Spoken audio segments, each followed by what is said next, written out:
अस्सलाम वालेकुम। मुझे यहाँ दावत देकर बुलाने का शुक्रिया। इससे पहले कि मैं अपने इस्लाम कबूल करने की कहानी यहाँ आप लोगों के साथ शेयर करूँ, मैं इस हिदाया सेंटर की इंतज़ामिया, ख़ास तौर पर अपनी बहन ईमान बश्तावी को मुबारकबाद देना चाहूँगी, जिन्होंने इस सेंटर की बुनियाद रखी और 9/11 के बाद से जितनी ज़्यादा इस्लाम के ख़िलाफ़ मनफी मुहिम पूरे अमरीका से चलाई गई, उसके असर को ज़ायल करने के लिए उन्होंने इस सिलसिले का आगाज़ किया ताकि यहाँ पर लोगों को इस्लाम के मुताल्लिक़ सही गाइड किया जा सके। मैं अगर अपनी इस्लाम कबूल करने की कहानी बयान करूँ तो मुझे इस्लाम के मुताल्लिक़ कुछ भी नॉलेज नहीं थी और मैं भी इस्लाम के मुताल्लिक़ 2014 तक वैसे ही गलत और गुमराह कुन नज़रियात रखती थी जैसे कि यहाँ अमेरिका के अक्सर लोग रखते हैं। मैं बचपन से ही शदीद मजहबी माहौल में पली बढ़ी हूँ। मेरी वालिदा एक संडे स्कूल में चर्च में टीचर थीं और वो छोटे बच्चों को मसीही अकायद व नज़रियात सिखाती थीं और मेरे वालिद चर्च में डैकन थे। जो लोग नहीं जानते उनको बता दूं कि डैकन चर्च में पादरी का असिस्टेंट होता है और चर्च के इंतज़ामी उमूर को चलाता है। तो आप समझ सकते हैं मेरी ज़िंदगी में चर्च की क्या अहमियत रही होगी और मेरे दिल में ईसाई मज़हब की जड़ें किस कदर मजबूत होंगी। बहरहाल अगर मैं अपनी लंबी कहानी को मुख्तसर करूं तो यह उन दिनों की बात है जब मैं न्यूटाउन में रह रही थी। मैं एक तलाक याफ्ता माँ के बतौर 4 बच्चों की परवरिश कर रही थी और मेरे लिए मेरी ज़िंदगी बहुत ही टफ और बहुत ही मुश्किल गुज़र रही थी। मैं उन दिनों एक गैस स्टेशन में जॉब कर रही थी और एक दिन अचानक मुझे जॉब से निकाल दिया गया था। मैं बेरोज़गारी और बहुत ही परेशानी के दिन गुजार रही थी और मुझे जल्द ही दूसरी मुलाज़मत तलाश करनी थी क्योंकि मुझे अपने बच्चों की फ़िक्र थी। यही वजह थी कि मैं उन दिनों जगह जगह मुलाज़मत की तलाश में धक्के खा रही थी कि मेरे एक मुस्लिम दोस्त ने मुझे मस्जिद आने की दावत दी। मैंने हैरानगी से उसे कहा कि मैं मस्जिद आकर क्या करूँगी, मैं तो मुसलमान नहीं हूँ। उसने कहा कि हाँ, तू मुसलमान नहीं हो, मगर मुझे फ़ील हो रहा है कि मस्जिद में तुम्हारे लिए खुदा का पैगाम तुम्हारा इंतज़ार कर रहा है। दरअसल एक बहुत बड़े स्कॉलर इस जुमे को वहाँ आएंगे और स्पीच करेंगे। मेरे ख़्याल में तुम्हें ये इवेंट ज़रूर ज्वाइन करना चाहिए। मैंने उसकी बात सुनी अनसुनी कर दी और कहा कि ओके, मैं देखूंगी, मगर मैं प्रॉमिस नहीं कर सकती।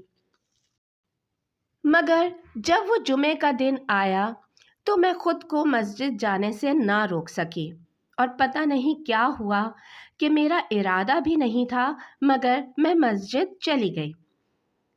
मैं सुबह से उठकर अपने कामों में मसरूफ़ हो गई थी और मेरा मस्जिद जाने का कोई इरादा नहीं था, मगर सिर्फ 5 मिनट पहले अचानक से मुझे ख़याल आया कि फ़लाँ शख्स ने मुझे इतने बजे मस्जिद आने की दावत दी थी। मैं नहाई और तैयार होकर मस्जिद चली गई। मुझे याद है मेरा लिबास बिल्कुल भी मस्जिद के आदाब के मुनासिब नहीं था। मैं टाइट स्किनी जीन्स और शर्ट पहने हुए थी, मेरे बाल खुले हुए थे। मैं जैसे ही मस्जिद में दाखिल हुई, एक लड़की फ़ौरन उठकर मेरी तरफ आई और उसने कहा, वेलकम सिस्टर, और चेहरे पर मुस्कुराहट और लहजे में गर्मजोशी थी। हालांकि मैं उस लड़की से पहली मर्तबा मिल रही थी, मगर वो ऐसे बिहेव कर रही थी जैसे मैं उसकी बेस्ट फ्रेंड थी। मुझे याद है मैं अपने चारों बच्चों को लेकर ہر سنڈے چرچ جاتی تھی تاکہ میرے بچے اپنے مذہب سے آگاہ رہیں، مگر طلاق کی وجہ سے چرچ کا رویہ میرے ساتھ سرد تھا اور مجھے کبھی ویلکم نہیں کیا گیا اور مجھے ہمیشہ پچھلے بینچوں پر جگہ دی گئی تھی۔ میں نے اس لڑکی کو حیرانگی سے بتایا کہ میں سنگل موم ہوں، مگر اس نے کہا کہ ہاں ٹھیک ہے، آپ آئیں، تشریف رکھیں۔ اور وہاں پر 2-3 اور لڑکیوں سے میری بہت اچھی دوستی ہو گئی اور وہ سب مجھے بار بار سسٹر کہہ کر پکار رہی تھیں اور مجھے اپنے لیے یہ لفظ بہت اچھا لگ رہا تھا۔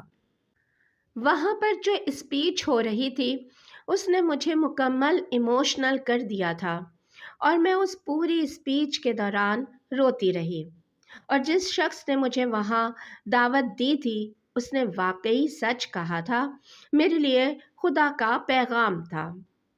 میں آج 3 سال بعد بھی اس دن کو یاد کرتی ہوں تو بالکل ایسے ہی تازہ یادیں محسوس کرتی ہوں جیسے کہ وہ دن کل ہی گزرا ہے، اور وہ دن میری زندگی بدلنے والا دن تھا۔ اس دن کے بعد سے میں نے کبھی مسجد جانا نہیں چھوڑا اور میں ہر جمعے کو مسجد جاتی، اور جلد ہی میں نے فیصلہ کیا کہ مجھے اسلام قبول کر لینا چاہیے۔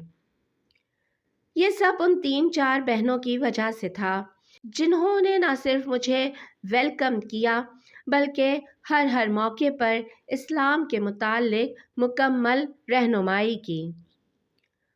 اور میں یہاں اپنی بات ختم کرنے سے پہلے یہ کہوں گی کہ امریکہ میں میرے ارد گرد جتنے بھی مسلمان تھے انہوں نے اس سے پہلے مجھے کبھی اسلام کے متعلق گائیڈ ہی نہیں کیا۔ اگر آپ لوگ اپنے ارد گرد موجود لوگوں کو اسلام کے متعلق گائیڈ نہیں کریں گے تو انہیں کیسے پتہ چلے گا کہ آپ کے پاس کتنا قیمتی خزانہ ہے؟ یقین مانیے، امریکہ کی آدھی سے زیادہ آبادی کو اگر یہ سچ پتہ چل جائے تو وہ اسلام قبول کر لیں۔